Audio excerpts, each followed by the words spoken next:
Hi, I'm Dr. B. I'm a medical doctor. I make medical education videos. How does climate change affect your mental health? That's what today's video is about. Heat waves, floods, droughts, wildfires, hurricanes change the environment. But did you know they can make drastic changes on your mental health? Here are 5 different ways climate change might affect your mental health. Number 1, climate change can increase aggression. Increasing temperatures and heat waves are associated with climate change, and they're also associated with increased rates of aggression and violent suicides and criminality. Hot, stuffy weather is uncomfortable. It puts most of us in a worse mood, and it can lead to harmful behavior, literature says, because it makes us angry, stressed, less happy, and less joyful. This idea is backed up by evidence that the weather changes our brain biology. Researchers show lowering amounts of serotonin in your brain. Now remember, serotonin is an important brain chemical which regulates how nerves talk to each other and also regulates anxiety, happiness, and overall mood. Researchers have found a strong link between serotonin levels and monthly violent crime rates. And there's a significant difference in brain serotonin levels between healthy volunteers and violent criminal offenders. This evidence would support that heat alters our serotonin levels. As it elevates, our serotonin levels go down, and this in turn affects levels of aggression and crime. Hot weather also increases our levels of testosterone. This makes everyone more aggressive.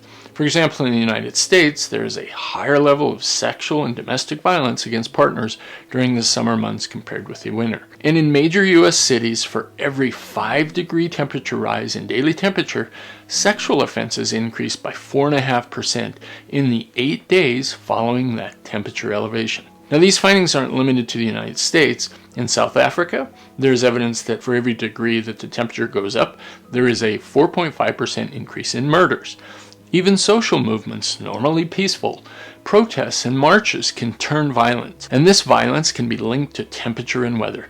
The hotter the weather, the more likely that peaceful protests will turn the corner and turn violent. Number 2, climate change can also increase suicide rates. The most striking evidence of elevated suicide rate comes from places which are based on agricultural economy.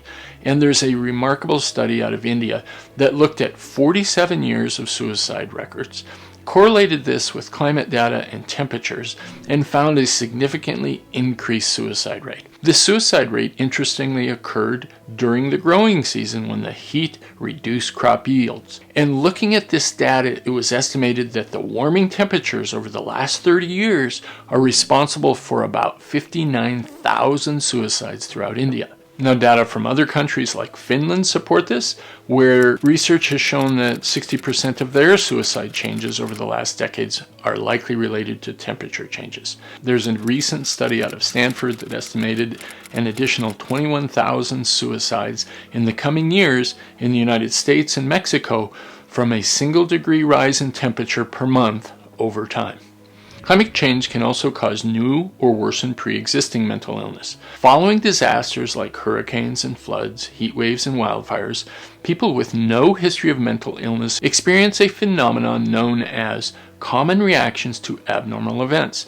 Now, these common reactions include sorrow, anger, and fear, and these reactions are commonly short-lived, but in some cases can become long-lasting and become long-lasting mental disorders. Sorrow can lead into long-standing major depression. The anxiety and the anger can lead to PTSD, suicidal thoughts and action, and prolonged drug and alcohol abuse can develop. Climate change can also worsen pre-existing mental health disorders. Overall, heat waves are associated with increased rates of admissions at mental health hospitals, and heat waves and elevated temperature are associated with significant increase in help-seeking and crisis lines, both text and phone lines, throughout urban areas. In those with underlying mental health history, stress from climate change, temperatures, disaster events can trigger either acute or temporary psychosis where people can't distinguish reality.